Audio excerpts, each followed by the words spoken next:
El siguiente podcast es una producción de Radio Universidad de Rosario.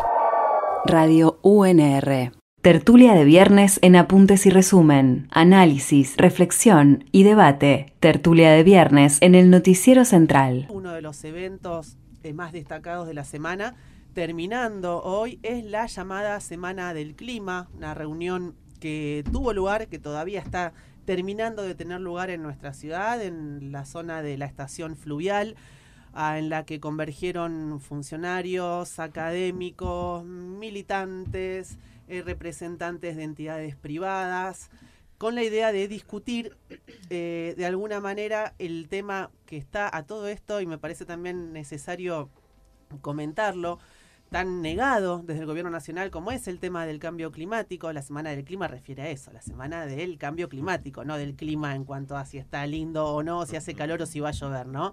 Tiene que ver con este tipo de discusiones, de alguna manera un preludio o un anticipo de lo que va a ser en el mes de noviembre la gran cumbre del clima, la COP, que este año, después de muchos años, vuelve a Sudamérica, será en Brasil, en Belém.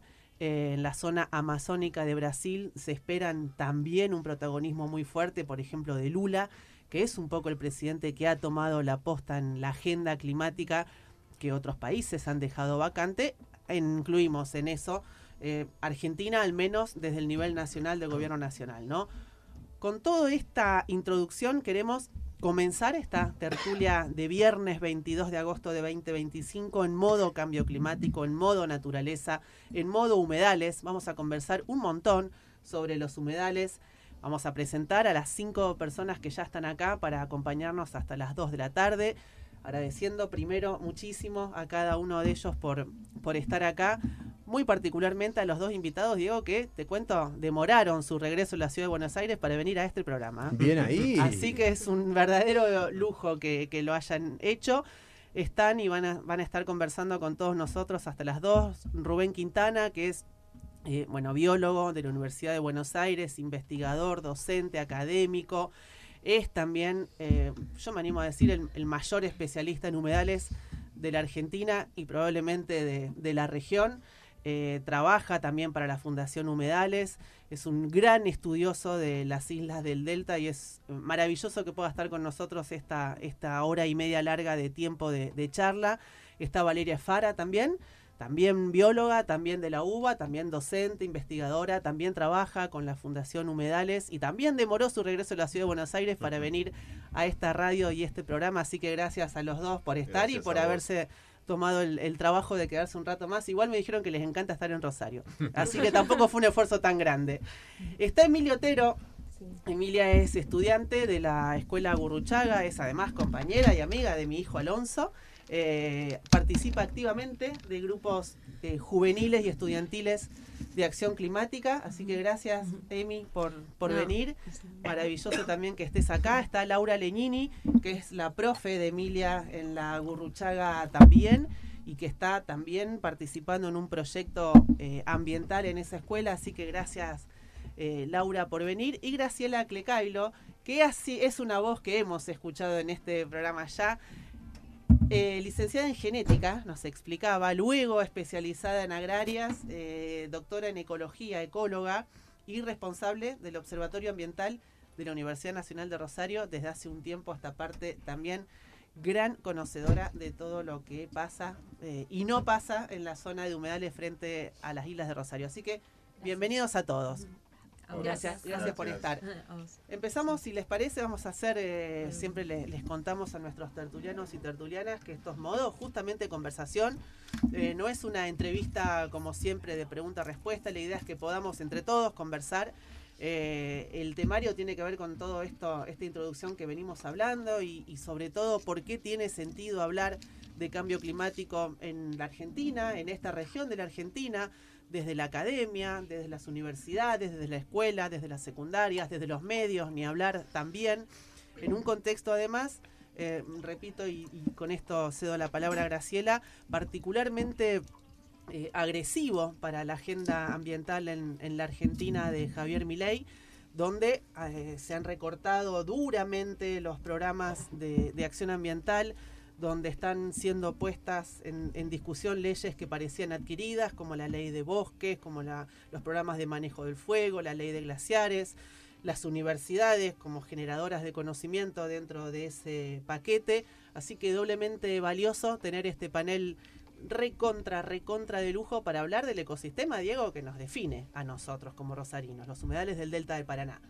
Gra, bienvenida, gracias por estar. Muchísimas gracias, un placer estar acá y un placer compartir el panel con toda esta gente.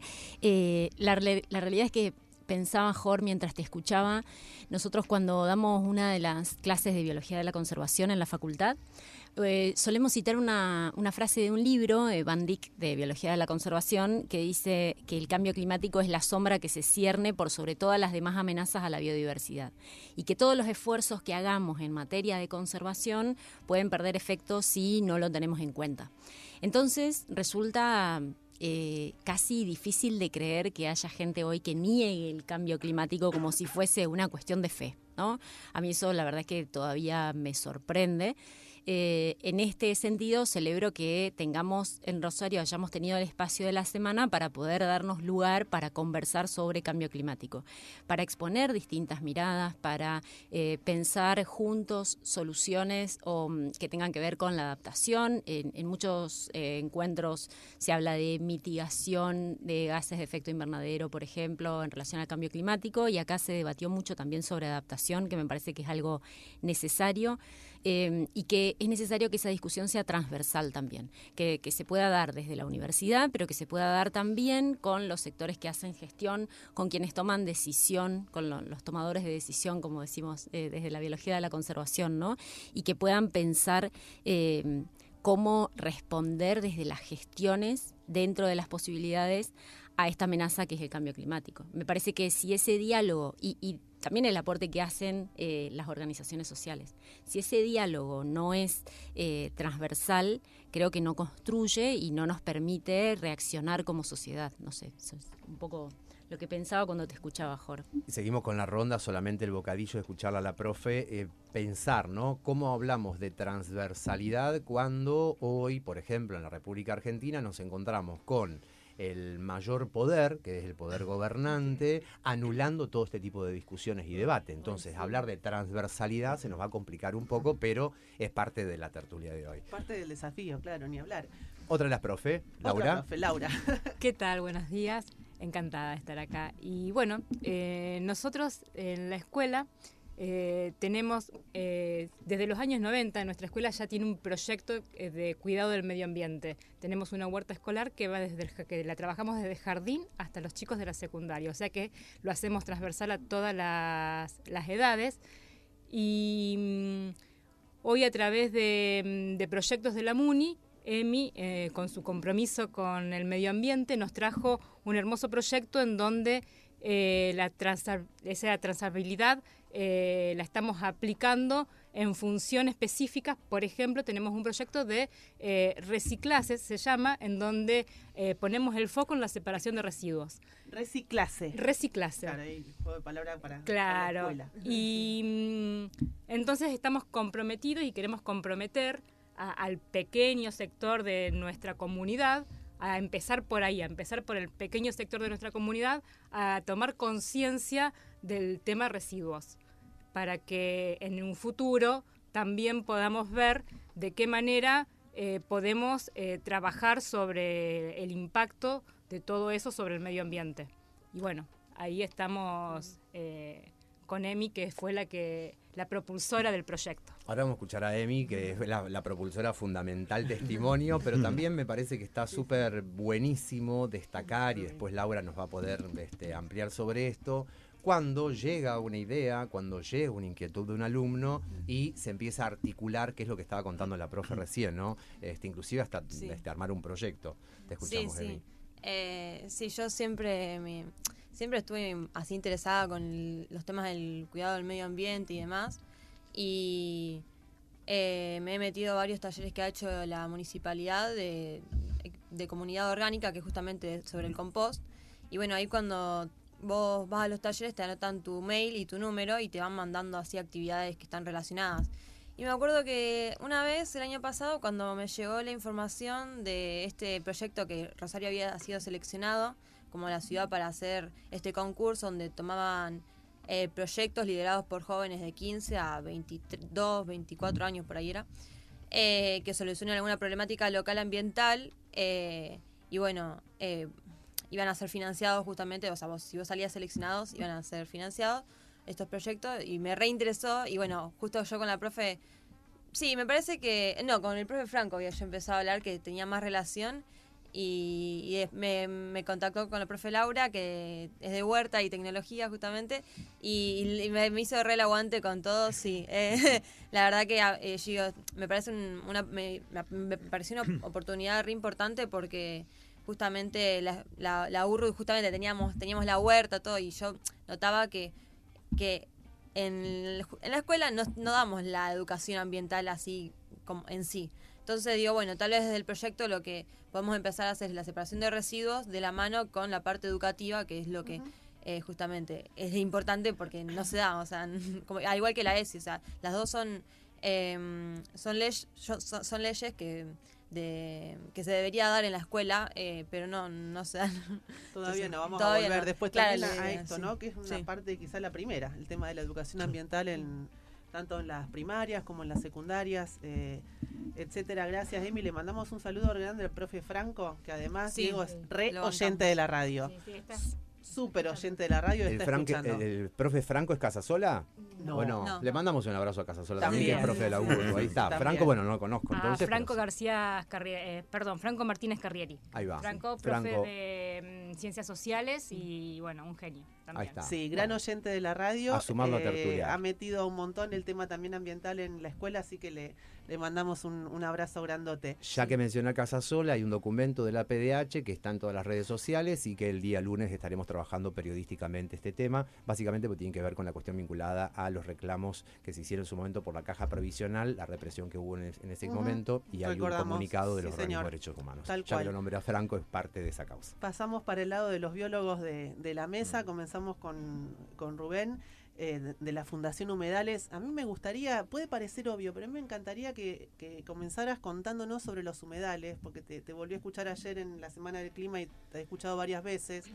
Es una palabra, a mí me encanta también como en Rosario, los más 40, 30, Diego, decimos la isla, le seguimos diciendo la isla, vamos a la isla, la isla frente, y aprendimos bastante tarde que esa isla es un humedal muy particular, que forma parte de un sistema de humedales fluviales, el más importante del mundo, para nosotros además el más hermoso del mundo, que además de hermoso es recontraproductivo y útil para nuestra vida en esta región muy privilegiada desde lo geográfico en la cual vivimos. Y biólogos como Rubén y Valeria, que han estudiado los humedales, nos han ayudado a entender que además de la isla, y me encanta seguir diciendo la isla, es un ecosistema en particular que tiene un valor sobre el cual todavía tenemos que aprender, me parece un montón, porque padece también amenazas en un grado que desconocemos en buena medida, y es nuestro ecosistema. Así que te escuchamos con atención y gracias por estar acá. Bueno, gracias Jorgelina por la invitación a todos, y un gusto compartir hoy esta tertulia en la radio, que es la primera vez que la visito, así que un gusto. Me daba gracia cuando te escuchaba, porque con el tema de decir la isla o de decir el humedal, porque hemos sido acusados de que por culpa nuestra ahora ya no se diga más la isla, porque hemos impuesto el pensamiento, así con estos términos, el pensamiento ecológico hegemónico. Entonces ahora todos hablan de humedal y no hablan de la isla. Bueno. Y en realidad no es un problema de imposición de nada, o sea, es simplemente tratar de llevar a un término más académico un tipo de ecosistema que es la isla en este caso, pero que en otros casos no es una isla, claro, porque un manglar no es una isla, un salar de altura no es una isla, entonces hay un montón de humedales, y esto tal vez es una de las cosas más interesantes de este tipo de ecosistema, que tiene una diversidad enorme en todo el planeta de tipos diferentes de humedales. Tenemos humedales en todas las latitudes y en todas las altitudes. Con lo cual, dada esa distribución tan amplia y dadas las diferentes características climáticas que tienen los distintos lugares del planeta, obviamente los humedales son muy diferentes. Nosotros acá en Argentina tenemos un montón de tipos diferentes de humedales, y una característica que siempre me gusta destacar es que los humedales son un tipo particular de ecosistemas que no son ni terrestres ni acuáticos. Muchas veces se los asocia mucho con los ecosistemas acuáticos. Lamentablemente la definición de la Convención Ramsar aportó a esa confusión, porque en realidad está metiendo cosas que no son humedales, que son entendibles desde el punto de vista de la gestión. O sea, está incluyendo ecosistemas acuáticos estrictos, que se entienden que es interesante que estén incluidos por una cuestión de gestión después de esas áreas. Pero estrictamente y desde el punto de vista científico, los humedales no son ecosistemas acuáticos, eso hay que tenerlo muy claro. Y son ecosistemas donde el agua juega un papel fundamental en su estructura, en definir estructura y funcionamiento. Y eso mismo hace que tengan un montón de características que los hagan esenciales para la humanidad, ¿no? Y a pesar de eso, como siempre decimos, y vos ya me escuchaste un montón de veces, están siendo objeto de una pérdida de degradación aceleradísima, mucho más que de cualquier otro tipo de ecosistema en el planeta. Se pierden y se degradan humedales a una velocidad que es el triple de la pérdida de bosques y selvas anual, ¿no? Una tasa anual de pérdida que triplica. Y nuestra región, Latinoamérica y el Caribe, desde los años 70 es la región que más humedales ha perdido, con una disminución del 84%. En la charla de ayer yo comentaba un dato que salió en estos días de Brasil. El Pantanal tiene una pérdida de degradación del 88% en los últimos 40 años, y todo Brasil perdió una superficie equivalente al estado de Pernambuco, por ejemplo. Y acá, bueno, tenemos datos tal vez puntuales, no todavía de todo el país, pero vemos que hay tendencias negativas muy aceleradas, sobre todo con los procesos que se están dando de cambio de uso del suelo. Que aprovecho y también quería mencionar esto, la importancia. El cambio climático obviamente existe, hay evidencia científica, nadie lo puede negar a esta altura, salvo alguna mente medio obcecada que no quiera reconocerlo. Pero también hay que tener en cuenta que los cambios de uso del suelo se están dando a una velocidad altísima y que en muchos casos hacen sinergia con el cambio climático. La pérdida y degradación de humedales implica emisiones de carbono, eso también tenemos que tenerlo en cuenta. Los humedales acumulan carbono a lo largo de toda su historia, pero si se los degrada, empiezan a emitir. Entonces creo que tenemos que ser conscientes de que así como son los ecosistemas que más carbono acumulan el 35% de todo el carbono de la biosfera, así como hacen eso, si los empezamos a degradar, empiezan a emitir. Hoy en día el 5% de las emisiones globales de carbono son por degradación de humedales. Entonces me parece importante tener todas estas cosas en cuenta, sobre todo cuando vemos los procesos que se están dando en nuestros humedales, y para ejemplificar lo del delta, con todo el avance de indicamientos, canalizaciones y terraplenes que se están dando. Tenemos más de casi 9.000 kilómetros de terraplenes y más de 250.000 hectáreas indicadas, lo cual eso implica más o menos un 15% de la superficie. Son brutales las cifras estas últimas respecto a la cantidad de kilómetros que suman. Si hiciéramos una línea recta, los terraplenes que se fueron construyendo en la zona del delta, 9.000 kilómetros de terraplenes hay, con una cantidad de superficie indicada descomunal también, un cambio abrupto y feroz y muy severo de uso del suelo. No solo del cielo viene también el cambio climático, la transformación de la atmósfera, sino tiene que ver lo que hemos hecho o no hemos hecho en el suelo. Jorge, terraplén, ¿qué es? ¿Qué es un terraplén? Acá tenemos los biólogos que nos van a explicar mejor que yo. Un terraplén es una estructura que puede servir tanto para hacer una vía de comunicación, un camino, que tenés que altearlo porque los humedales se inundan y son bajos y no servirían para transportar vehículos.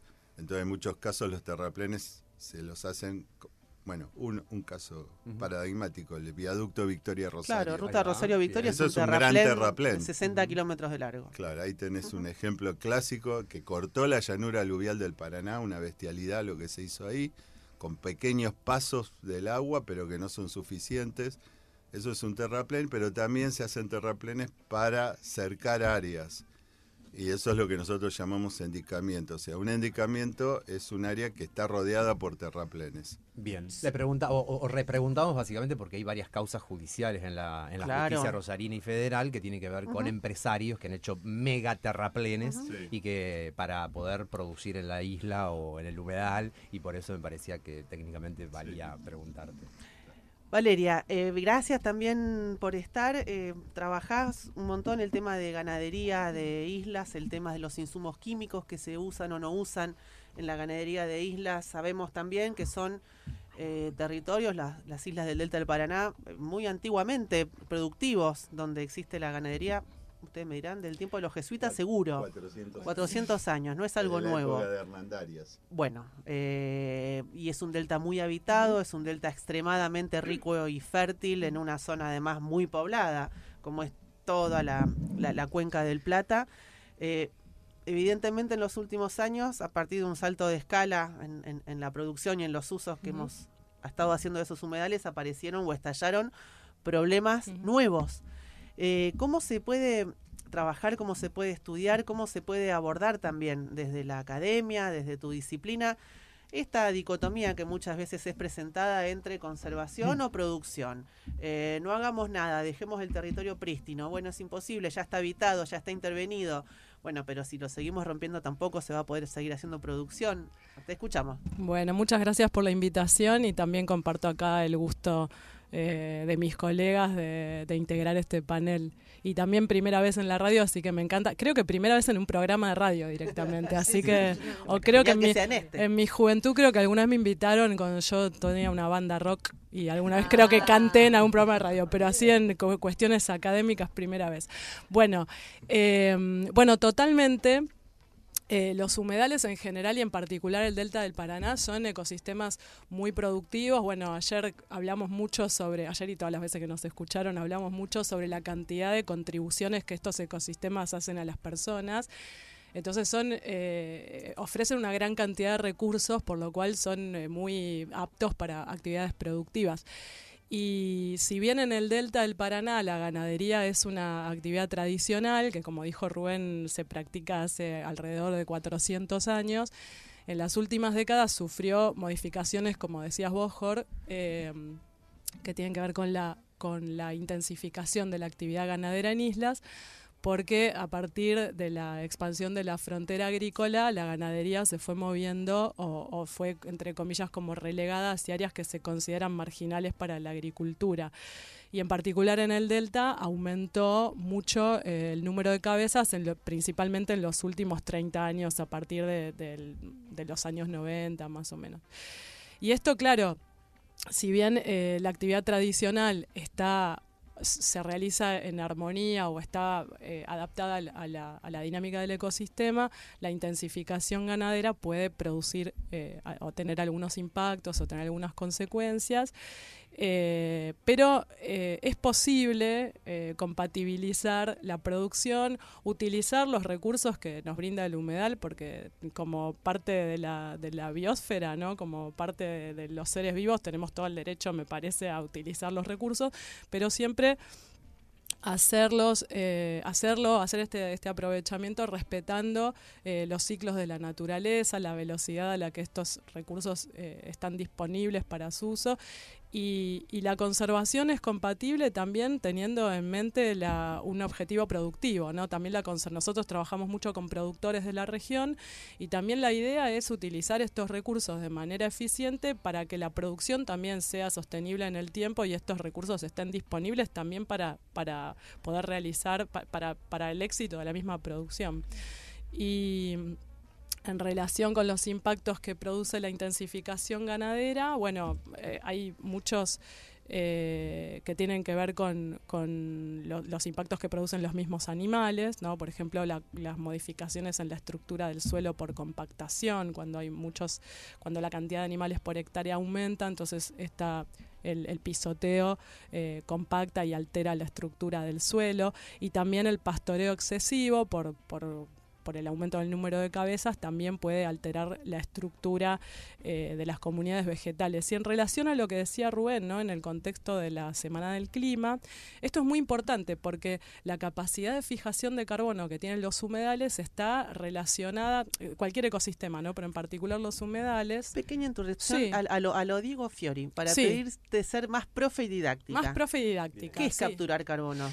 ¿Por qué precisamos eso que hacen Sí. nuestro humedal, nuestras islas de manera gratis, por suerte, para todos nosotros? ¿Qué significa? Bueno, capturar carbono significa utilizar el dióxido de carbono presente en la atmósfera principalmente para realizar fotosíntesis, y eso se transforma en, por ejemplo, biomasa vegetal. ¿Qué quiere decir eso? En el material que constituye a las plantas. Después esta biomasa cumple su ciclo vital, se transforma en materia orgánica, que es que cae al suelo cuando las plantas mueren o a través de sus ciclos anuales, y esta materia orgánica se descompone por medio de procesos químicos o también con la intervención de microorganismos. Y entonces ahí ese carbono puede hacer parte de la matriz que compone el suelo o los sedimentos de los ríos o de los cuerpos de agua. Nos está limpiando el aire. Nos está limpiando el aire, exactamente. Y enriqueciendo el y suelo. enriqueciendo el suelo, tal cual, porque el dióxido, el carbono que se fija en el suelo se transforma en nutrientes también para las plantas y para los microorganismos y los invertebrados del suelo. ¿Sí? Sí, claro. No, y además, en el caso de los humedales, que yo decía recién, que acumulan el 35% del carbono de toda la biosfera, es porque los humedales, al tener esta situación donde el agua, por lo menos en un periodo del año, está presente y está negando el suelo, toda esa materia orgánica, decía recién Valeria, que se incorpora al sistema, no se degrada, porque no hay oxígeno.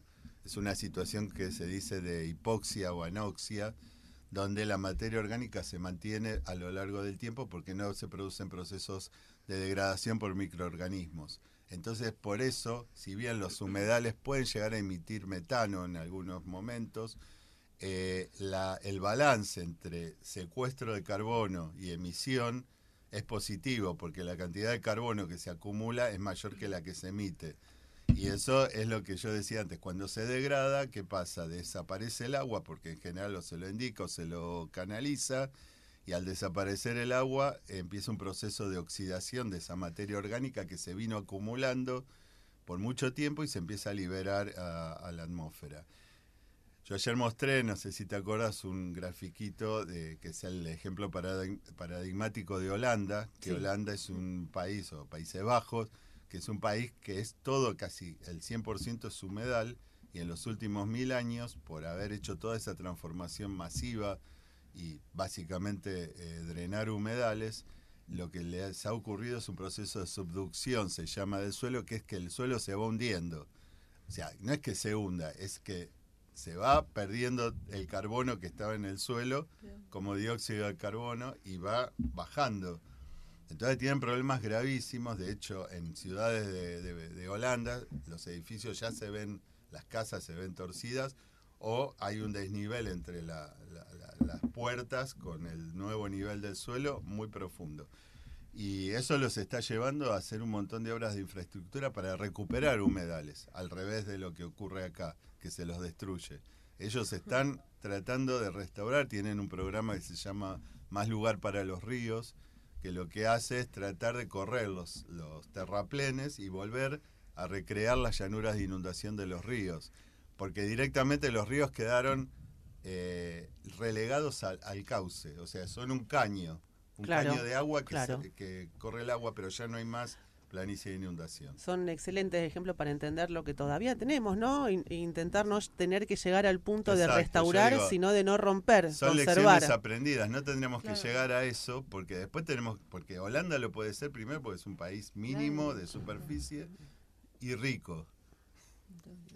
Claro, sí. Claro. Sí, no sabes lo que Por te allá, pasa. para Laura, para Emilia, si les parece, volvemos para el capítulo escolar.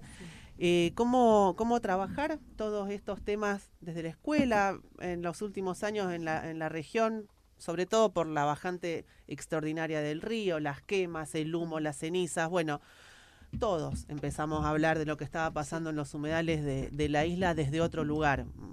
Quizás desde el lugar de la urgencia, del miedo también, ¿no? De respirar ese aire altamente contaminado durante un montón de tiempo. Nos obligó rápidamente a ponernos frente al espejo. ¿Qué estamos haciendo? Veníamos de la pandemia, o casi coincidió con la pandemia. Nos está afectando la salud. Empezamos a entender de manera muy, muy violenta, y ojalá no hubiera sido así, que si rompíamos la naturaleza, nos rompíamos a nosotros como parte de esto. ¿Cómo trabajarlo desde la escuela? Y para Emi también, ¿cómo lo discuten o no? Porque vos contabas hace un ratito que también, además de en la escuela, este año empezaste a formar parte de grupos de jóvenes de acción climática. Bueno, estaría bueno que nos cuentes qué discuten en esos grupos, si discuten temas locales, cómo se informan. Bueno, los escuchamos a las dos. Bueno, empezamos con la escuela. La escuela, bueno, cuando, por ejemplo, en este caso que tenemos este proyecto, yo siempre digo lo mismo. En la vorágine del día a día, vos vas con un montón de cosas en lo escolar y por ahí perdés el foco hasta que te llega algo y decís, no, pará. Acá hay que detenerse. Acá hay que parar, hay que detenerse. ¿Qué es lo que nos pasó con Emi el año pasado? Bueno, Emi trajo esto, es importantísimo. Bueno, es importantísimo porque nosotros desde lo pequeño, no tan lo macro como lo hacen ustedes desde la humedal y la investigación, desde lo pequeño que podemos construir con el medio ambiente, dijimos, bueno, podemos hacer algo como institución y como parte de la sociedad.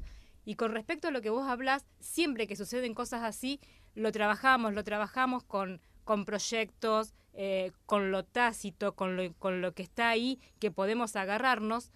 Y después la vorágine de lo inmediato te lleva de vuelta a perderte un poco, pero yo siempre digo lo mismo, cuando uno a un niño o a un adolescente le empieza a repetir estas palabritas, cuidado del medio ambiente, o sea, algo queda.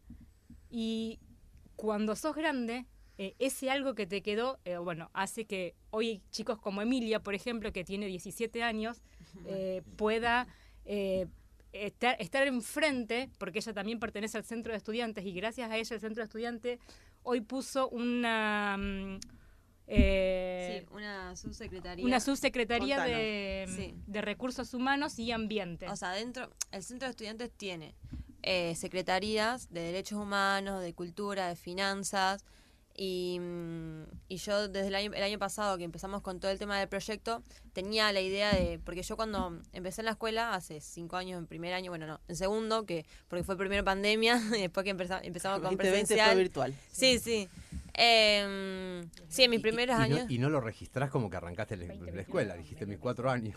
Lo Sí, anulás al de bueno, pandemia. claro, sí, te juro. Sí. 2020 ellos empezaron primer Claro, año de manera exacto. completamente virtual. 2021 siguió siendo con un sistema de burbujas, pero Sí, prácticamente todo virtual Sí, o sea, también. claro, bueno, yo me empecé a ahí meter en el centro de estudiantes y yo me acuerdo que el primer año que me metí en el centro de estudiantes estaba la Secretaría de Ambiente y bueno, yo me metí, pero no había mucha movida porque no había nadie que se interesaba. Y bueno, yo después, nada, no sabía qué hacer y se terminó borrando.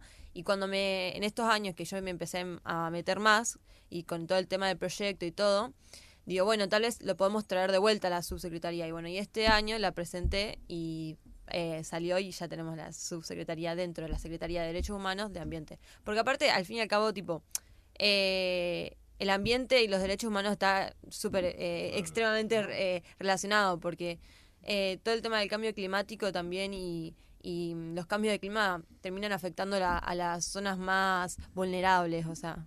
Tal cual.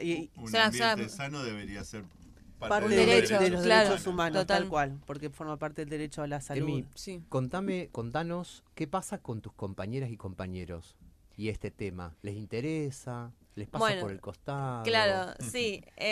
Y no, Al principio no había mucha... no, en el centro de estudiantes sí. O sea, siempre me dijeron, sí, está muy bueno, Emi, está buena la idea. Aparte, ellos me dijeron de meterlo dentro de la Secretaría de Derechos Humanos, porque bueno, está extremadamente relacionado y para mí también yo coincido con eso.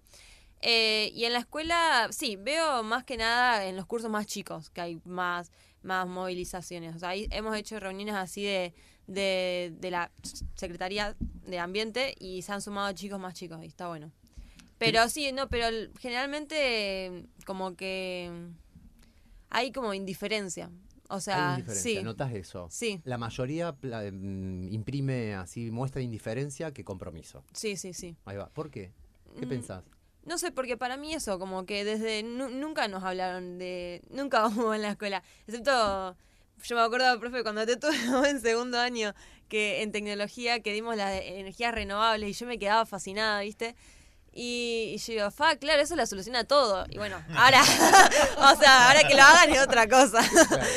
No, pero a lo mejor falta, y podemos hacer un mea culpa también desde los medios de comunicación, bajar el tema a la realidad cotidiana, porque tiene que ver con tu salud de todos los días, con tu trabajo de todos los días. Vos fijate, meto esto porque me parece que fue un ejemplo muy importante en estos últimos días, lo que pasó con el streaming del CONICET. Bueno, o sea, experiencia. ¿Lo viste, Mía? No, yo, o sea, vi por las redes sociales que hubo así mucha movida y me fascinó. Después he visto videos fíjate, así. Una buena comunicación, ¿cómo impacta? Llega directo, Total. sin nada, no hacía Claro. falta nada más. Vamos para el lado de Graciela, hicimos unas notas hermosas con uno de los científicos que estaba en el buque y un biólogo marino que vino acá sobre el streaming. Me parecía importante sumar algo ahí, porque Emilia en su primera intervención decía no tenemos educación ambiental en la escuela. Entonces, no es menor pensar que en la provincia de Santa Fe la modificación de planes de estudio de los profesorados de biología la última se hizo en el año 2015. Ese plan de estudio se empezó a implementar en el 2016. Recién ahí se incorpora educación ambiental como asignatura en el profesorado de biología. Es decir que los profesores de biología egresados hasta el 2016, inclusive, en realidad los que estaban transcurriendo ahí, no salían del profesorado de biología, que si se quiere es el espacio como natural en el que uno espera tener algún concepto de ambiente, con contenidos que tengan que ver con la educación ambiental. Solamente tenían contenidos de ecología, que sí aparecía como materia, pero no educación ambiental. Recién ahí se empieza a incorporar y existe el espacio para tener discusiones que realmente valgan la pena y que podamos irnos más allá de un proyecto de reciclaje de tapitas, por ejemplo, que era por ahí lo que solía pasar muchas veces en la escuela. Que me parece que ahí hay un punto que es importante, comunicar, por un lado, como decían antes, pero también educar a los futuros docentes. Y eso es muy nuevo, al menos en la provincia de Santa Fe. Tal cual, es interesante. ¿Puedo agregar una cosita a claro. esto que me parece muy relevante? Creo que lo que aporta mucho la educación ambiental es como acercar las problemáticas a las personas, porque a mí me parece que hay es difícil generar conciencia porque me parece que en general las personas sienten que las problemáticas ambientales están muy alejadas de su vida cotidiana. Sí. Entonces lo asocian con problemáticas globales como el calentamiento global o qué sé yo, conservar los grandes mamíferos, pero en realidad hay problemáticas ambientales cotidianas que te afectan la salud y un montón de otras cuestiones, el entramado social, lo que sea, y que por ahí no se perciben como una problemática ambiental, ¿no? Entonces me parece fundamental también la educación ambiental en ese sentido. Nosotros desde la escuela, por ejemplo, que tenemos la huerta, en la huerta generamos compost, por eso nos enfocamos en la separación de residuos. Con la huerta jamás nosotros compramos tierra. Toda la tierra que usamos de la huerta es generada por nosotros. Es a través de las hojas de los árboles que juntamos del patio de la escuela y a través de la parte de producción de alimentos que nos dejan todos los residuos orgánicos. Y tal vez ahí también el mea culpa que uno siempre hace en la vorágine de la docencia, es decir, nosotros lo hacemos desde el año 90. Desde el año 90 que tenemos huertas, jamás compramos una bolsa de tierra para producir nuestras propias hortalizas. Y quedó tan sistemático que quizás el año pasado, con esto que Emilia nos trajo, dijimos bueno, lo estamos haciendo, pero no lo estamos, no le estamos dando la relevancia. No nos dimos cuenta de lo que estábamos haciendo. Tal cual. Y tampoco le estamos dando la información, no lo estamos divulgando como para que desde el otro lado sepan, che, mirá, desde lo pequeño podés ayudar. Claro. Tal cual, Sí, Emi. como lo es la basura, que es lo que generamos nosotros en nuestra casa todos los días, con la bolsita que la llevamos al tacho de afuera, de que está cerca de casa, viste, ahí a la esquina o a la vuelta. Bueno, eso también, o sea, es lo que justamente... Bueno, pero yo quería agregar cuando vos dijiste que lo de que uno no se involucra hasta que le afecta. Bueno, sí, pero nunca uno no se involucra hasta que le afecta, pero después en el verano somos todos los que nos fumamos los 40 grados de calor, que no podés salir a las 3 de la tarde porque te pega un desmayo. El humo del fuego, sí, o el humo del fuego, claro, cuando llega acá a la ciudad. O sea, sí. Bueno, y la basura justamente es lo que todos generamos en el día a día y que es también, o sea, uno no hace conciencia de lo que eso es, lo que el impacto que hace la basura en el medio ambiente, porque uno saca, se llena el tacho, sacás la basura y lo tirás al tacho del verde que está ahí cerca de casa y después ya está, te lavaste la mano y ya está, lleno, pongo otra bolsita, pero no. Después esa basura lo que hace es, más que nada,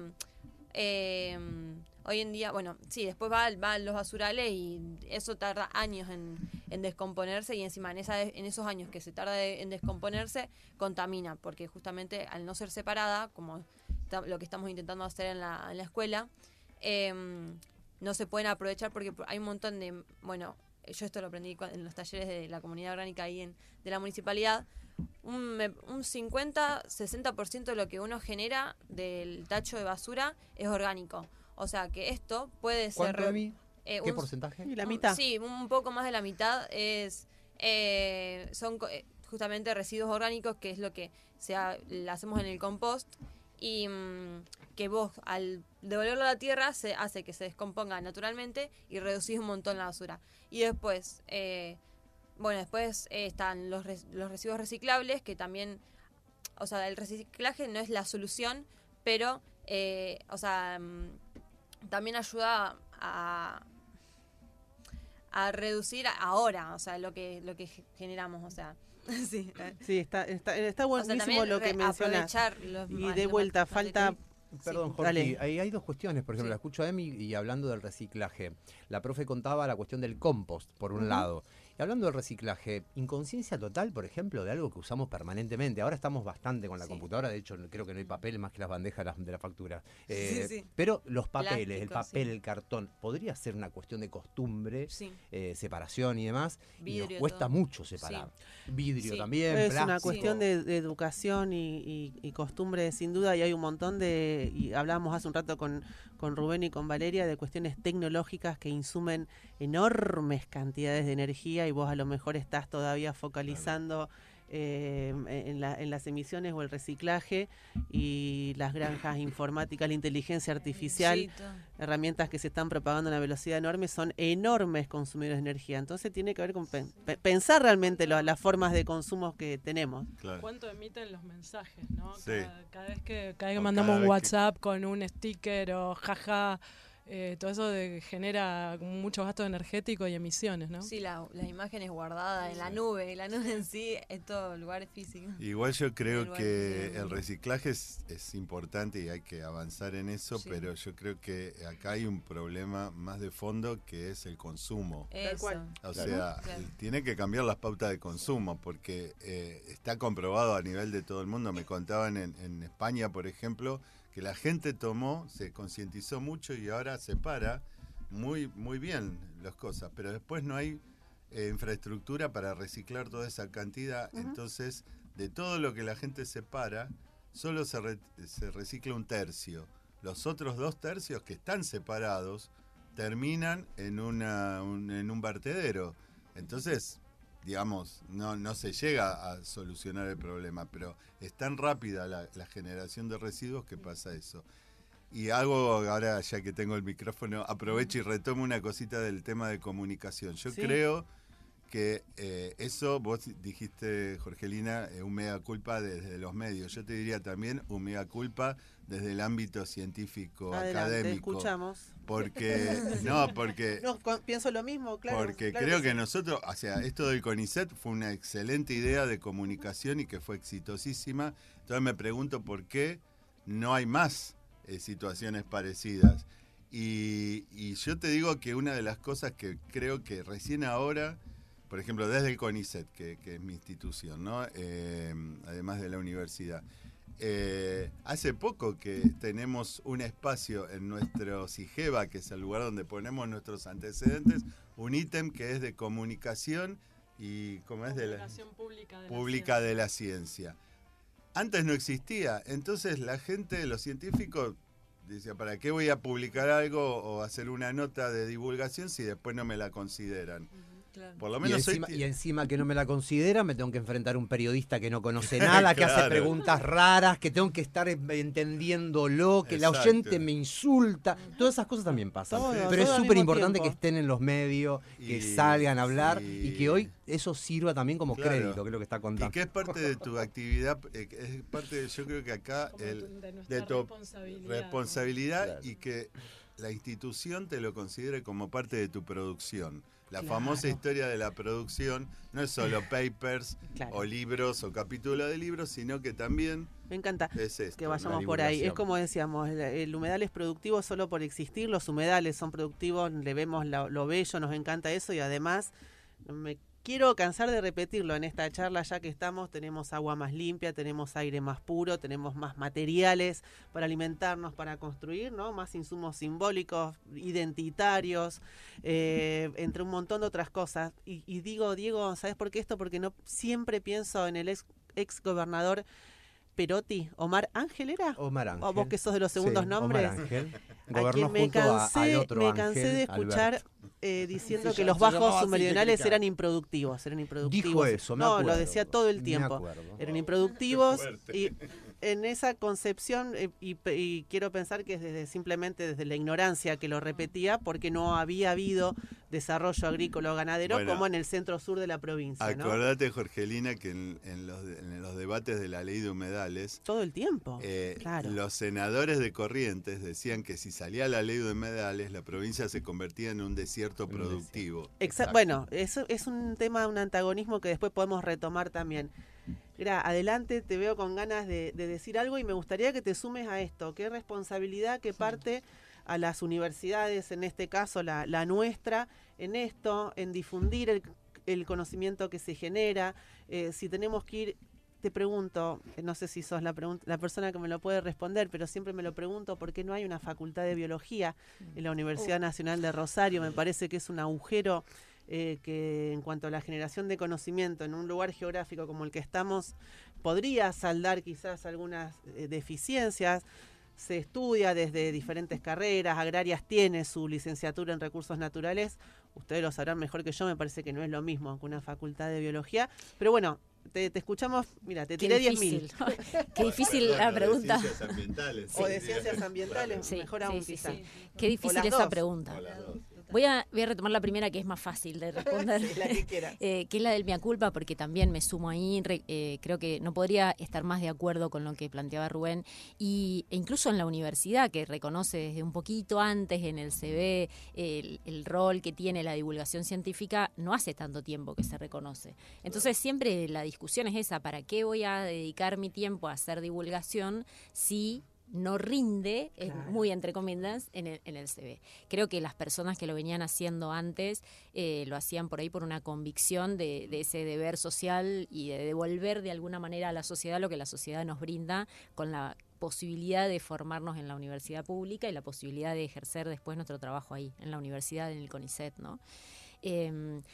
Y la otra pregunta es un poco más compleja de responder. Hay siempre un montón de historias dando vueltas alrededor de la intención. No es necesariamente una pregunta, es más pero un una reflexión por ahí, ¿no? Y una reflexión en torno también a la responsabilidad del actor universidad, la de Rosario cualquiera, en los temas ambientales. Y también me gustaría que puedas contar, al menos rápidamente, porque quizás también se desconoce cómo lo mucho y lo bien que trabajaron académicos de la UNR de manera transversal entre diferentes carreras con el tema del fuego en la isla frente a Rosario, estudiando los impactos, advirtiendo sobre lo que podía pasar. Digo, vamos por la positiva también. Bueno, a pesar de estar en el Delta, la Universidad de Rosario, comparativamente a la información que generaban sobre el Delta y sobre, por ejemplo, el impacto de los incendios, otras universidades como la UBA o la Universidad de San Martín, era muy poca en volumen. Entonces, nosotros sabíamos que eso era una deuda pendiente. En 2020,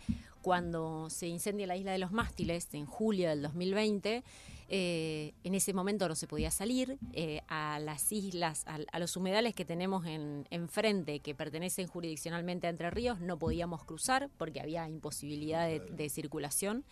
Y la isla de los Mástiles tenía la particularidad de que es la única isla santafesina. Entonces, decidimos empezar a trabajar ahí. La universidad decide trabajar ahí. Y la universidad convoca en ese momento, desde el Observatorio Ambiental, que en ese momento dirigía Matías de Bueno, convoca a distintos grupos de investigadores de distintas facultades. Y eso fue muy interesante porque creo que fue, por lo menos para nuestro grupo, una de las primeras veces que nos pusimos a trabajar sobre un mismo problema, muy situado, porque era una isla que es pequeña, trabajar un poco de manera conjunta con distintos grupos de investigación de distintas facultades que veían el problema desde distintas aristas también. Pudimos generar relevamientos seriados en el tiempo, desde 2020 hasta el 2022. Este verano volvió a haber incendios, volvimos a iniciar una tanda de relevamientos y estamos haciendo un seguimiento en el tiempo. Y recién ahora podemos tener nuestras respuestas a qué pasa después del fuego en las islas, ¿no? Y poder aportar al menos un poquitito a toda la información que ya estaba generada de antes. Me parece que ahí hay una acción, un inicio, un buen puntapié y que era necesario. Sí teníamos información generada y relevada sobre cómo era la vegetación, hay trabajos muy importantes sobre relevamientos de la vegetación del delta, los trabajos de Franceschi desde la universidad, desde la cátedra que integro en la Facultad de Agrarias, por ejemplo, pero poco sobre los impactos. Y bueno, y eso se empezó a generar, y eso es algo positivo. Después, sí creo que hay una crítica que nos merecemos por ahí como institución, o una reflexión más bien que nos merecemos como institución, que es, bueno, qué profesionales estamos volcando al medio y tendríamos que repensar si necesitamos una licenciatura en biología, por ejemplo. Esa me parece que es una reflexión muy interesante, que ya se dio en algunas otras épocas en la universidad, por eso decía ahí por ahí un montón de historias al respecto. En este momento la realidad es que tenemos en la Facultad de Bioquímica biotecnólogos que desde alguna mirada por ahí aportan a lo ambiental. Desde la Facultad de Agrarias tenemos, bueno, a los ingenieros agrónomos que en algún punto a veces se involucran también en la cuestión ambiental, y ahora a los licenciados en recursos naturales. Pero es todavía la licenciatura en recursos naturales, una carrera chiquita con poca cantidad de egresados, que inició en el año 2010. Y después la verdad es que nos estaría por ahí faltando como universidad tal vez una ingeniería ambiental, tal vez una licenciatura en biología, ¿no? A veces son reclamos o consultas que vienen desde los chicos que están terminando el secundario y que se interesan por este tipo de carreras y que terminan migrando a la Universidad de Córdoba, a la UBA, a La Plata, o a la licenciatura en biodiversidad que tiene la UNL en Santa Fe.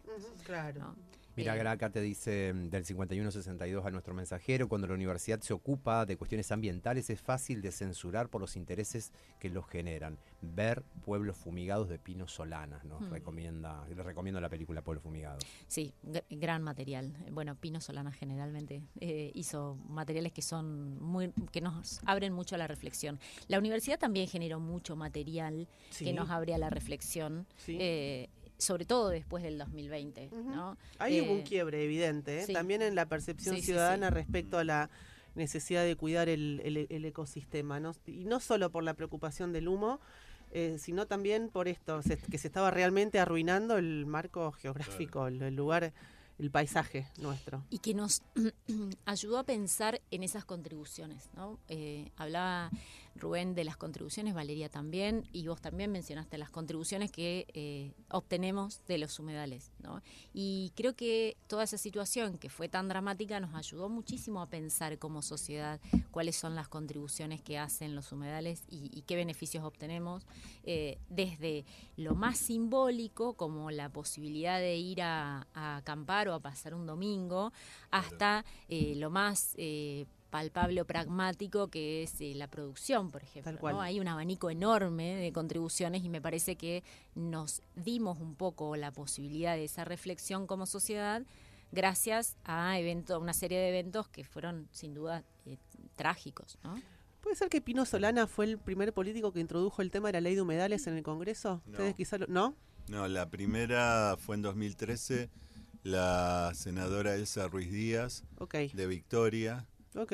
Y por el lado de Entre después Ríos. en ese mismo momento salió un proyecto espejo de Justiniani. Claro, Rubén Justiniani, sí, eso y sí ahí recordaba. se unieron y salió el primer proyecto de ley de humedales que tuvo aprobación en Senado y perdió estado parlamentario, como pasó después, Sí. en diputados. Ella fue la primera.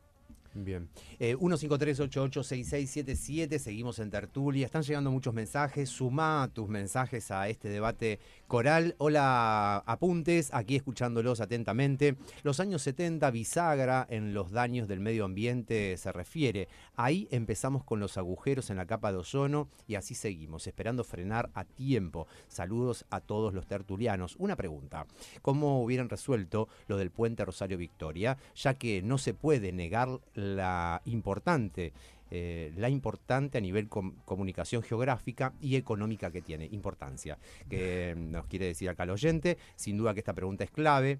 ¿Cómo se hubiera resuelto? Se lo arrojo a la mesa. Y después también agrega el 8500, hace desde 2009 que separo residuos en el domicilio. Bien podría la municipalidad hacer un relevamiento de los ciudadanos que lo hacen y hacer algún descuento en la TGI, por ejemplo, para motivar a más gente a hacerlo. Qué sé yo, les tiro una idea a los dirigentes actuales y futuros. Me parece brillante las dos cosas. Todo. ¿Cómo hubieran resuelto? ¿Hacemos o no hacemos? Porque, por ejemplo, han escuchado tanto Jor como muchos oyentes la idea que quien está hablando hubiera complementado, hubiera hecho, ya que hicieron un desastre, al menos que hubiera sido más y mejor funcional. ¿A qué voy? Que tenga el tendido de vías férreas, que tenga una autovía, Digo, no quería una hacer que, la autopista Rosario Victoria. pero que sea mucho más funcional. Si ya rompieron todo, en definitiva, ahora nos quedamos a mitad de camino y todo roto. Tenemos Yo una los ruta- escucho a ustedes. No, que yo lo son que los saben. lo que puedo comentar es que la que era la directora de nuestro grupo, Inés Malvares, participó en la evaluación de impacto ambiental del viaducto,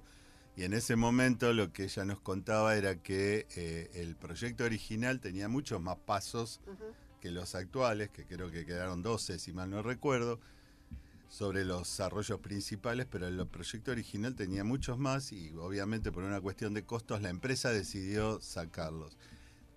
¿Qué se debería hacer? Y lo que hacen los holandeses, que hoy hablábamos, que además de estar corriendo los terraplenes para dejar más llanuras de inundación, ellos, por ejemplo, tomaron un terraplén ferroviario, lo sacaron e hicieron todo el tendido de esa línea férrea por pilotes para mantener la transparencia hidrológica. Claro, ellos lo pudieron hacer porque tienen plata, pero sería una solución. En realidad Pero vos estás diciendo que somos pobres nosotros.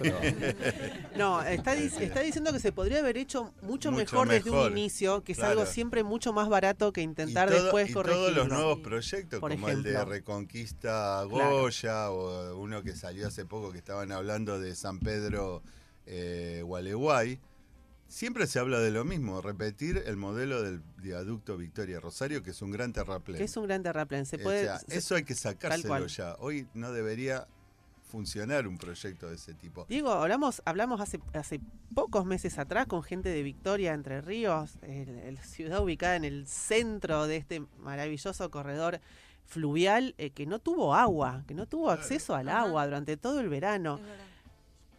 Se empieza a convertir en algo distópico, ¿no? No hay agua, no llegaba el agua a la ciudad de Victoria. Hablamos con funcionarios, hablamos con pescadores, hablamos con productores, con académicos. La toma de agua estaba seca. Vacía. Claro, y te metes en otro tema que es la hidrovía. ¿Qué es la hidrovía? Claro. Que es un temón de agenda nacional y regional. Y cómo quiero comentar esto que lo hablábamos con Rubén y Valeria el día que estuve en el panel de periodismo, Diego, el miércoles a la tarde en la Fluvial. No sé si vos estabas el miércoles en la Fluvial. No dejaba de ser llamativo que en el canal del río, a 50 metros de la costa, estaba la draga de Jan de Nul. Ah, mira. La draga Afonso de Albuquerque, que dicen que es una de las dragas, creo que es la más grande que tiene la empresa operando en la zona Así del se canal. llama Afonso de Albuquerque. Se ¿Quién era? ¿Un está príncipe? autopresentada como la draga más ecológica del mundo por Y Jan de Nul. ecológica. Ecológica, sí. Los invito a leer por ahí la reseña. Y era muy y por eso la llamativo. mandaron acá. Y estaba, iba y venía, un poco saludando, creo, a los que intentábamos sostener una charla sobre criterios ambientales del lado de la orilla rosarina. En este caso estábamos, es una postal también. Y es muy buena la pregunta del oyente respecto al puente, porque creo que nos pone de vuelta en la atención que aparece todo el tiempo. ¿Hasta cuánto podemos transformar el territorio y que no se vuelva en contra? Exacto. También lo decían todos, me parece que la mirada acá es coincidente, no hay, es iluso y es imposible pensar en un planeta sin humanos. Somos parte del sistema por suerte además. El tema de se pueden hacer las cosas mucho mejor y después no nos vamos a olvidar de la ganadería de islas, que se puede hacer también bien, porque se convirtió también en un enorme campo de batalla en la ciudad y en la región. Sí. El tema del productor ganadero visto también muchas veces de manera prototípica como el gran enemigo y es como todo, mucho más complejo que eso. Sí. No, yo creo que una cosa que se debería ya a esta altura empezar a considerar es el tema de los impactos acumulativos. También. Porque una evaluación de impacto ambiental individual no sirve para nada. Uh-huh. Porque puede dar todo bárbaro, pero en el contexto territorial de qué es lo que está ocurriendo, no sé, los barrios privados que están en Buenos Aires, que están saliendo uno atrás de otro, bueno, cada uno en sí por ahí no tiene un impacto grande, pero si se junta todo es un cambio y un efecto importante. Vamos con un par de mensajes más y directo a la tanda. Acá nos cuenta la amiga que nos está escuchando. Yo escucho la tertulia cruzándolo, haciendo referencia. Gracias por estos debates. Debe ser el puente, ¿El puente o en kayak cruzando el río? Yo me fui al río. Bueno, tenés razón. Puede ser. Sí, tenemos kayakistas que están escuchando. Kayakistas. Sí, centenares, claro. miles. Contanos 3683 que estás cruzando, si es el río o estás atravesando el viaducto o el puente que nos conecta con Victoria. Acá nos mandan varios mensajes, o sea que hay soluciones, nos dice acá la oyente que nos proponía el tema del beneficio con la TGI. Pregunta para la funcionaria municipal. ¿De qué sirve separar los residuos en casa cuando no tenés contenedor para reciclar, para el reciclaje en la cuadra o en tu propio barrio? Ya decir barrio es algo que es imposible pensar de reciclaje. Si no lo tenés en la esquina de tu casa, no va a funcionar. Postdata, en casa hacemos compost. Para los ambientalistas, que están de acuerdo con la explotación agropecuaria responsable. Me imagino que no tienen problemas con los proyectos mineros del RIGI. Todo ello redundará en crecimiento económico y convertirnos en un país desarrollado. Nos dice acá la amiga o el amigo del 9515. Que nos está chicaneando. Es una chicana, por supuesto, un poco de ironía. Iba a mencionar algo, no hay funcionarios municipales en la mesa, pero iba a mencionar algo que se discute por ahí muchas veces en los espacios de intercambio donde sí hay funcionarios. Un reclamo que hacen desde algunas organizaciones y que me parece que es muy válido, es que una discusión que nos debemos en la ciudad de Rosario es el modelo de contenerización de los residuos. Totalmente, ¿no? sí, y si es claro. un modelo que es válido o no, porque mucha gente hace este reclamo. Yo separo los residuos en mi casa, pero después no tengo isla de separación cerca, y entonces ¿qué hago con esos residuos? Y en algunos barrios ha funcionado muy bien ese modelo de reconexión puerta a puerta, por ejemplo, pero que hoy por hoy es un prototipo nada más, y se aplica en lugares muy chiquitos de la ciudad. Entonces es un problema que tenemos que discutir. Es un problema y es otra tertulia, te diría, el tema de los residuos acá también. Viene porque la confusión, dice el 0042, en realidad es la interpretación de otro oyente, está escuchando el mismo programa. Hola, ¿por qué dice Muni? Como si el Estado fuese una tía simpática.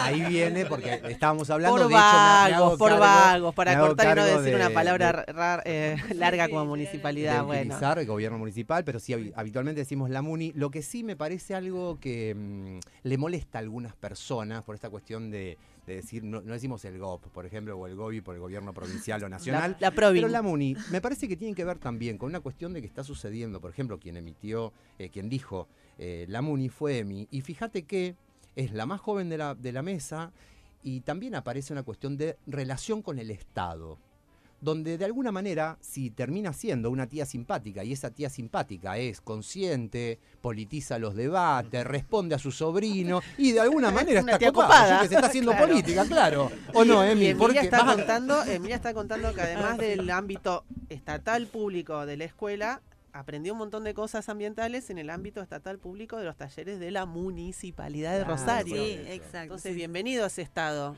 Sí, yo... Es verdad, yo dije la Muni. No pasa nada. Seguí diciéndolo. Vos podés decir, acá te dice uno, mira, la Muni, no romantizar un gobierno municipal de derecha y alineado con Milei, te dice. ¿Ves? Si vos querés tirar de la piola, te van a seguir alimentando, Sí. Es verdad. No, pero es verdad que lo de los residuos reciclables, que también yo cuando participé de los talleres, es una cosa que siempre se debatía, que salía ahí a la mesa, por así decirlo, los que participamos en los talleres, digo, de, claro, si yo no vivo en un... aparte, hoy en día sabemos que están los tachos verdes y los tachos naranjas, que supuestamente son para los residuos los residuos reciclables, digo. Pero todos sabemos que si se llena el tacho verde y que el naranja está al costado, uno tira la basura ahí. No, claro. Entonces, porque justamente ahí falta la educación en las personas. Y bueno, ante esta problemática, la municipalidad lo que tiene son puntos verdes, que si se fijan en la página, me parece que en la página de Instagram de la municipalidad, en la sección de ambiente, tienen los puntos verdes, que son lugares donde están los tachos naranjas, tienen tachos naranjas, los grandes, adentro, y ahí sí están, me parece que dentro del circuito de la municipalidad, donde esos residuos sí se asegura que van a ser reciclados, ¿no? O reutilizados. Tertulia de viernes, si te parece, Jorge, hacemos un corte, una tanda señor. en este momento. Antes de la tanda, Steve, te comento información que también nos están pasando los oyentes. Basta de ajuste, basta de gerontocidio. Milei, persona no grata. Concentramos para repudiar su presencia en la ciudad de Rosario. Y esta convocatoria, además de estar haciéndola todos los sindicatos de la ciudad de Rosario, también lo están haciendo, y estoy leyendo con enjundia este flyer, porque lo hace el FREGEL, que es el Frente de Jubilados. Sin lugar a dudas que están todos los argumentos políticos, sentimentales, subjetivos, para repudiar lo que ha sucedido esta semana contra los jubilados y jubiladas de la República Argentina. Persona no grata es la declaración que hacen los jubilados de nuestra comarca, también los sindicatos que están agrupados en la CGT, en la CTA y demás. Hoy a las 16:30 horas es la convocatoria en San Juan y Entre Ríos. También hay un comunicado que los convoco a leer, de la comunidad travesti trans de la ciudad de Rosario, @comunidad travesti trans de la ciudad de Rosario. Estado de paranoia para un Estado que quiere dejar que lo individual se abra paso por encima de lo colectivo y sin ningún tipo de acompañamiento. El gobierno nacional aparece preocuparse demasiado por la libertad a la identidad y a la salud de nuestro proyecto, y como parte evidente de un proyecto preeleccionario utiliza la herramienta de la paranoia política para identificar enemigos externos, por ejemplo la xenofobia, y enemigos internos, por ejemplo las minorías y las disidencias. Y sabíamos que íbamos a ser blanco de caza de esta política implementada por las neoderechas, como sucede en España con Vox, en Estados Unidos con Trump y en Brasil con el expresidente Bolsonaro. Continúa el texto del comunicado publicado por la comunidad travesti trans de la ciudad de Rosario, que también les recomiendo buscar en las redes, además de multiplicar y, por supuesto, tener en cuenta en estos debates que se están dando, y las presencias que van a empezar a aparecer, como la de hoy, la del presidente de la República Argentina en la ciudad de Rosario, que arrancó la campaña ya la semana pasada, y empezaremos a ver. Tertulia de viernes, 13:24, tanda, seguimos. Laburen, dice, no dijo laburen, pero agarren la pala. Agarren la pala. 153886677, le mandamos beso y abrazo enorme absolutamente a todas, todos, todes que están sintonizando Radio Universidad. Nos llegan muchos mensajes de yo voy a la dietética, mira qué piola esto. Dale. Que también es piola, es súper fácil, pero que muchos no lo tenemos como costumbre. Inclusive la bolsa de lo que sería la bolsa de tela, de fiselina, no usar más la bolsa de plástico, también nos costó un poco. Ahora, vos en mi mochila encontraba una bolsa de tela. Sí, señor. Pero creo que es lo que decía Emi antes. Es una cultural. cuestión de cultura, educación. de involucrarse. Yo voy a la dietética con frascos para comprar especias, almendras, etcétera. Todavía hay gente que no sabe qué tirar en los contenedores naranjas, en referencia a lo que contaba Emi antes. Los sábados pasa por mi barrio la recolección de poda para hacer compost. Cada barrio un día distinto, pero hay poca divulgación y nos manda acá También es cierto. algo que es de ambiente.unr, jornada de ecocanje, la sede de la UNR de Maipú 1065, canjeamos tus residuos reciclables por plantines. Esto es el martes 26 de agosto de este año, profe. Sí, el martes 26 de agosto, o sea que falta... Martes que viene, el martes que viene. Ahí va, de 10 a 13. Martes que viene, quienes quieran sumar sus residuos reciclables, vamos a estar haciendo un ecocanje en el edificio de sede de gobierno, efectivamente. Hay cosas también está bueno estar informado, ¿no? Tanto asumir esa responsabilidad ciudadana en la medida que se pueda, porque falta un montón, pero también hay algunas cosas y a veces falta el acceso a esa información. Jor, antes Sí, de avanzar dale. con la tertulia, solamente una actualización de último momento que tiene que ver con la agenda nacional. Último momento de hace unos minutos atrás, coimas en la ANDIS, coimas en la Administración Nacional de Discapacidad. La policía encontró a Diego Españolo y secuestró su celular. Las fuerzas de seguridad ubicaron al ex titular de la Agencia Nacional de Discapacidad en un domicilio de la localidad de Pilar. El abogado y amigo personal de Javier Milei no quedará detenido, pero su teléfono será peritado. El gobierno sigue sin hacer declaraciones sobre el escándalo. Reiteramos, información de último momento, la policía encontró a Diego Españolo y secuestró su celular. Hay que contar que el caso complica a Karina Milei y al presidente de la Nación, presuntos pedidos de coima. La justicia allanó la Administración Nacional de Discapacidad, el laboratorio suizo Argentina y la búsqueda de Españolo, que fue encontrado hace un rato atrás. Esto fue por orden del juez Casanelo, quien investiga posibles hechos de corrupción de funcionarios del gobierno de Javier Milei a raíz de los audios divulgados que tienen como protagonista al ex titular de la Agencia Nacional de Discapacidad, Diego Españolo, quien todavía no fue encontrado hasta hace instantes que se está actualizando la información. A uno de los dueños de la droguería suizo-argentina lo encontraron con sobres con unos $200.000 en Nordelta, sobres que tenían nombres y que también tiene que ver con esta investigación que está siguiendo el juez Casanelo. No actualizamos por lo general en el medio de tertulia, pero estamos hablando de un caso que conmociona resonante. el poder nacional. Sí, señor. Un mensaje antes de pasar al nuevo integrante. Tuvimos cambiazo en un integrante de la tertulia en estos minutos de tanda. Mensaje de Liliana y tiene que ver con el profe Franco que se vino a sumar a nuestra mesa. Hola chicos, en relación a la entrevista de reciclar, reducir, reutilizar y el jardín y escuela de la Gurru, estaría muy linda la propuesta de cuidar la placita, reeducando a los niños. Entiendo que es la placita que está frente a la primaria. Le dijimos chau a la profe Laura, que tenía que ir a trabajar. Le decimos hola al profe Franco Martínez Carrieri. Bienvenido, gracias por estar acá. Profe de la Gurru también. Profe de Emilia. Súmate, gracias a esta charla. Bienvenido, y si querés contarnos un poquito cómo han venido trabajando, algo nos contó ya Emilia y Laura también, desde la escuela, los temas ambientales, desde diferentes disciplinas, ¿no? Te escuchamos. Buen mediodía a todos. Bueno, sí, la Plaza de las Américas, la que está ahí enfrente, sí. Sí, es una plaza pública que, bueno, ha tenido sus intervenciones, distintas gestiones han ido haciendo intervenciones. Hoy han hecho unos juegos para pequeños. Antes de esa plaza, hablamos de 30 años atrás, tenía mucha arena, tenía otro tipo de juegos y fueron siendo retirados y cada vez más intervenida, ¿no? Respecto del tema de la escuela y cómo venimos trabajando, en realidad hace unos años atrás nos propusimos empezar a trabajar el tema más sistemáticamente. Tuvimos la invitación de Jorgelina Giva en la escuela, junto con Mauricio Cornaglia, hace un par de años atrás.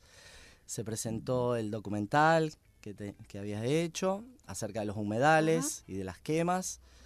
Eso fue como el puntapié inicial, ese fue creo que el inicio, y a partir de ahí en realidad quizás lo que Emilia transmite y está bueno y es para repensar ahí cómo estamos haciendo las cosas los adultos, los docentes, es cómo conceptualizar para que quizá poder explicitar eso que estamos haciendo y que ellos puedan interpretarlo y no que quede quizás ahí como acciones aisladas o como cuestiones que después ellos podrán entender en un futuro, ¿no? Y que quizás se trata de eso, de educación ambiental.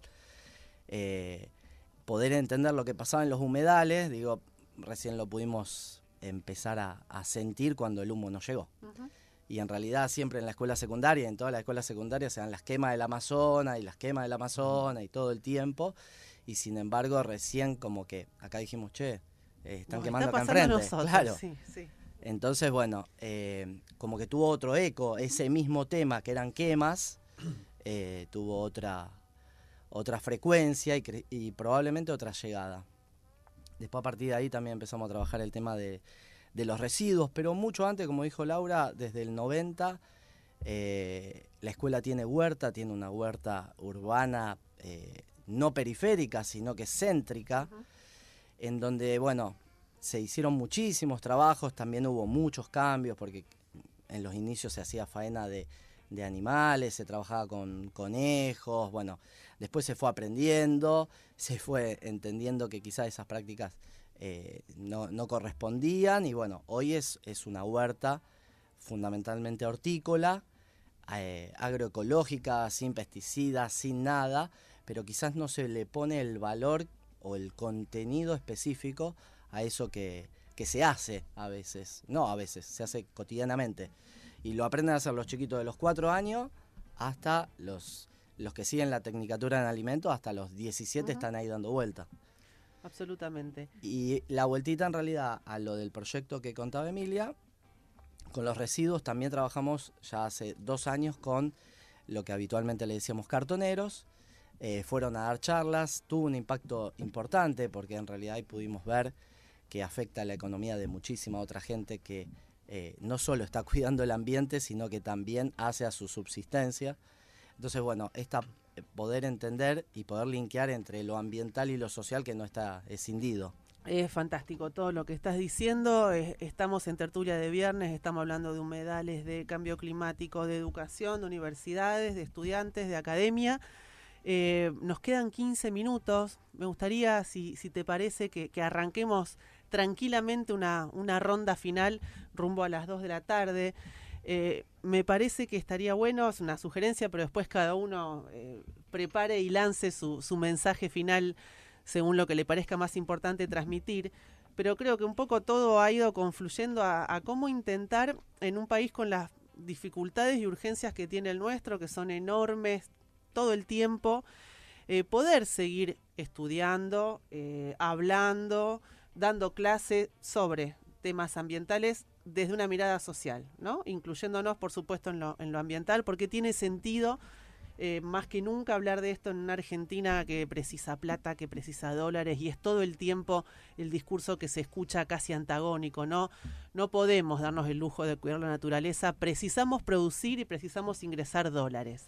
Uh-huh. Ese es un lujo que se pueden dar países súper desarrollados, no el nuestro. Todos ustedes están desde diferentes lugares contando que esto no debe ser así, porque si no vamos en realidad hacia un camino que acelera la destrucción y la pobreza, que vamos a ser más pobres, no menos pobres, yendo hacia eso.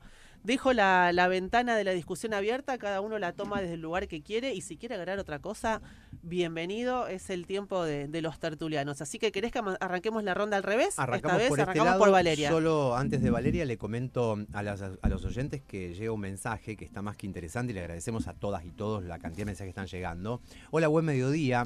En el puente Trama Rosario Victoria, los productores favorecidos, quienes tienen acceso directo, los que introducen las modificaciones de los cauces naturales, los que se benefician con los incendios, los agroexportadores para los cuales se modifica el río, destruyen las rutas que aportan y hacen a nuestra economía, o solamente se la llevan. Como siempre, saludos, Sergio. Creo que Sergio hizo una excelente síntesis de lo que hemos estado hablando en la hora 45 certera, que llevamos de tertulia. Te escuchamos, Vale.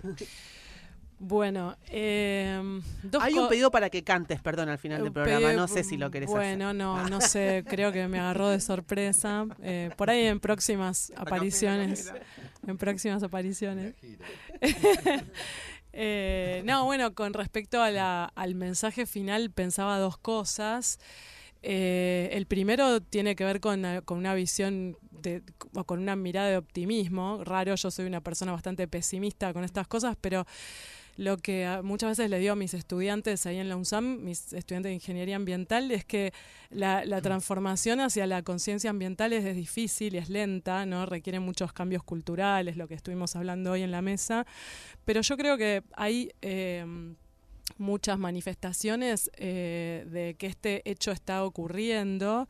Bueno, son cuestiones que están mucho más presentes en la agenda cotidiana de las personas que hace años atrás. Y por otro lado, desde la academia creo que se están generando espacios para el estudio de estas problemáticas de manera específica y con el abordaje que requieren. Menciono solamente una cosa, que hace alrededor de 8 años en el CONICET se creó la Comisión de Ciencias Ambientales, que es un espacio multidisciplinario donde confluyen todos los profesionales que abordan este tipo de estudios, y requiere pertenecer a esa comisión o querer presentar tu perfil en esa área disciplinar del CONICET, requiere una mirada multidisciplinaria. Y es un espacio que hace años no existía y se creó, y creo que es una muestra de esta lenta transformación que está ocurriendo hacia ir generando la conciencia del cuidado del ambiente. Y con respecto a lo que vos decías, Jorge, si un país como el nuestro puede darse el lujo de cuidar el ambiente, no solamente puede, sino que debe darse el lujo de cuidar el ambiente, y no es un lujo, sino que creo que es también una manifestación de soberanía. Nosotros necesitamos contar con nuestro ambiente en buenas condiciones para poder desarrollarnos y que sean nuestros, ¿no? Bueno. Valeria Fara, gracias. Gracias a ustedes, me encantó. Rubén Quintana. Bueno, yo un poco apoyando lo que decía Valeria, me parece importante que pensemos toda la sociedad, pero particularmente los que están en puestos de decisión, de que los sistemas no son aislados. Estamos en una biosfera que está totalmente interrelacionada, y que lo que estamos provocando en un lugar se va a sentir en otro, y creo que eso no se ve. O sea, estamos inundados de propaganda que dice que ahora todo es sustentable, ¿no? O sea, como decía un escritor español, Andreu, que sacó un libro muy interesante que se llama Contra la Sostenibilidad, y se los recomiendo. Él decía en un momento, nos hablan de sostenibilidad, pero es un concepto que fue cooptado por las grandes corporaciones, y ahora lo vemos día a día, ¿no? Para hacernos creer que tenemos un futuro venturoso sin cambiar nada. Y yo creo es eso, ¿no? O sea, lo que tiene que empezar a ocurrir es un cambio en el modelo, en el paradigma. Lo que está ocurriendo en el Amazonas nos va a perjudicar a nosotros, porque los ríos aéreos que están funcionando hoy en día, porque hay una selva, que son los que de alguna manera nutren con sus precipitaciones las áreas agrícolas de nuestro país y de Brasil también, se van a ver afectados. Entonces me parece importante este tipo de cuestiones, y así como Valeria decía que es importante que nos demos el lujo en países, yo creo que además es una obligación también. Creo que los gobernantes no pueden ser miopes en esto y después traerse lamentaciones cuando el cambio climático va a poner en serio riesgo la disponibilidad de agua en muchas ciudades, por ejemplo, que ya se sabe por los modelos. Y entonces, bueno, creo que hay que actuar ya. Estamos medio pasados incluso.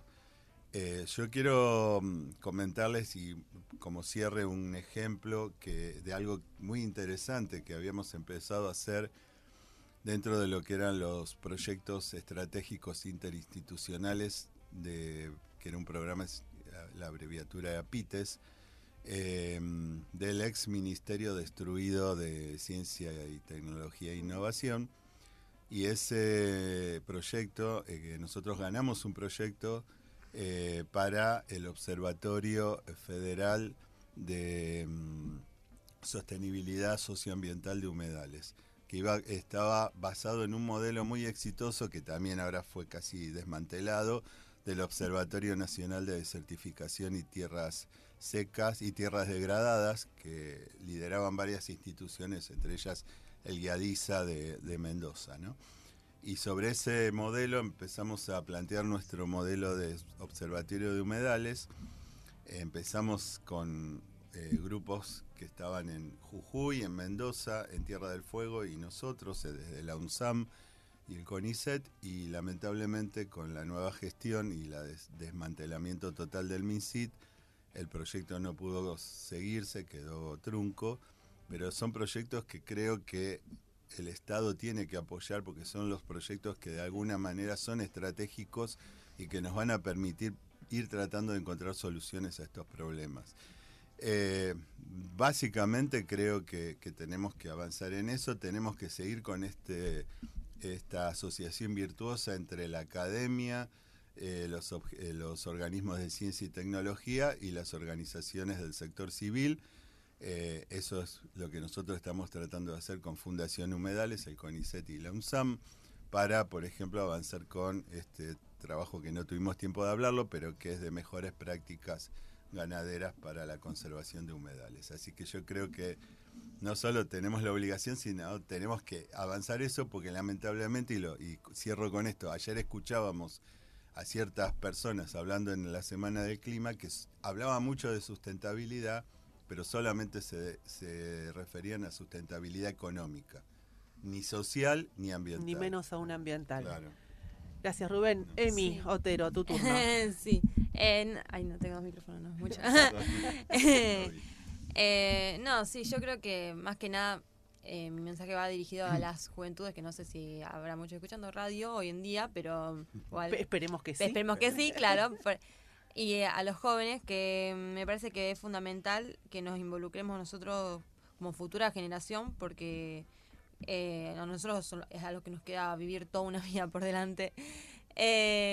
Toda una vida llena de experiencias y cosas por pasar que justamente con un ambiente que no está en condiciones no vamos a poder experimentar de la misma forma que un ambiente sí cuidado. Sí. Entonces... y eso, que nos involucremos. Y bueno, eso. Sí, me parece que sí. Gracias. Que el cambio comienza individual para que sea colectivo. Entonces empecemos a fijar uno en las acciones, en lo que consume, y en lo que produce ese consumo, si afecta al ambiente o no, y en reducirlo lo máximo que podamos. Che, Emi, ¿hay contacto del Centro de Estudiantes de la GURRU con los otros centros de estudiantes de secundario y que también tengan secretaría, subsecretaría de ambiente? Sí, justo la vez pasada en las vacaciones hubo una asamblea de la FESER, que es la Federación de Centros de Estudiantes Secundarios, y hay me parece que el Politécnico estaba también metido con el tema de así el cuidado del medio ambiente, y después sé que dentro del proyecto del concurso que participamos había muchas escuelas también que estaban presentaron proyectos que, bueno, tiene que ver con esto, con el cuidado del medio ambiente, así que un poco sí. ¿Y vos qué pensás? ¿Da para armar una tertulia con secundarios? Sí, recontra. ¿Te vas a encargar de producirla? Puede ser, sí. Contactos tengo, así que... Listo. Bien. Listo, tenemos un profe de testigo. Nunca puntada sin hilo. Pero aparte sabés que es... Pensando en las próximas tertulias, me encanta la idea, fantástico. Bueno, muchas gracias por el espacio. Gracias a vos por venir, Emi. Bueno, no, comparto todo lo que estuvieron diciendo. Me parece que hay diferentes actores, diferentes niveles, diferentes responsabilidades. Cada uno debería empezar a ocuparse de lo que le corresponde en esos diferentes niveles. Me parece que la cuestión interdisciplinaria es fundamental. A veces uno ve a alguien que está mirando pajaritos y piensa que es una cuestión menor y que no tiene demasiado sentido, y resulta que cuando uno empieza a indagar, esos pajaritos pueden llegar a ser indicadores de buen o mal o de no tan buenas condiciones en el ecosistema, y que eso que le pasa al pajarito más tarde o más temprano nos pasa a nosotros.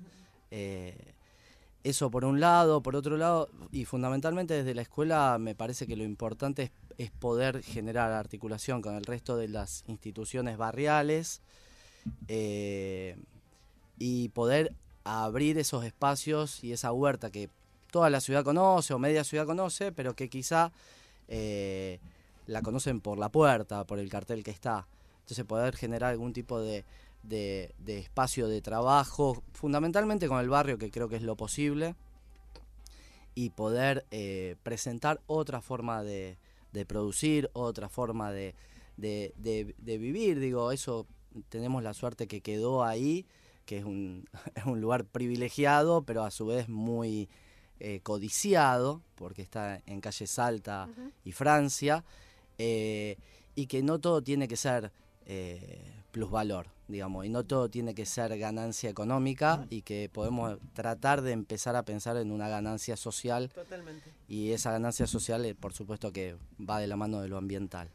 Así que bueno. Gracias, profe Franco Martínez Carrieri, por llegarte también a la radio y todo el trabajo que haces en la URRO en torno a esto. Graciela Clecailo, encargada de cerrar esta tertulia. Y gracias por venir. Gracias por la invitación, un placer.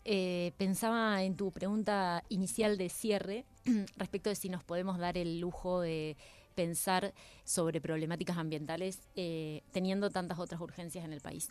Me gustó mucho la reflexión de Valeria en ese sentido, y yo pensaba que no podemos perder de vista que en realidad, incluso si pensamos los problemas desde una óptica completamente productivista e incluso solo desde los números, no podemos seguir produciendo como lo hacemos sin pensar en las consecuencias ambientales que tienen todas nuestras acciones. Entonces me parece que hay una reflexión necesaria que tiene que estar basada en evidencia científica. Hay decisiones de gestión que necesariamente se tienen que tomar, que tienen que estar basadas en evidencia científica también, porque si no, incluso lo más productivo y lo más numérico no se puede seguir sosteniendo, ¿no? Y en este sentido voy pensaba que desde la universidad tenemos por lo menos desde la Universidad de Rosario, dos responsabilidades grandes que puedo identificar de manera relativamente simple, ¿no? Una, la responsabilidad que tienen los docentes e investigadores a la hora de formar profesionales críticos y responsables, por un lado. Por otro lado, a la hora de generar investigación de calidad que sea, como dije antes, la base de las decisiones que se tomen después. Y por otro lado, esto que decíamos antes del rol que cumplimos o de la necesidad de comunicar lo que hacemos, y ahí desde espacios como el del Observatorio Ambiental, por ejemplo, creo que tenemos una responsabilidad también en funcionar un poco como nexo entre la información que se genera, el resultado en el paper, en el artículo científico que se genera desde los grupos de investigación, y cómo eso puede ser un aporte para la toma de decisiones de la gestión. Entonces me parece que ahí tenemos una responsabilidad muy grande en unir a quienes generan la información con los tomadores de decisión, y por último no perder de vista que cada uno desde el lugar que le toca tiene que asumir la responsabilidad que tenemos para construir un Estado que sea más soberano sobre su ambiente, como decía Valeria, ¿no? Que me pareció muy interesante. Escuchaste una producción de Radio Universidad de Rosario.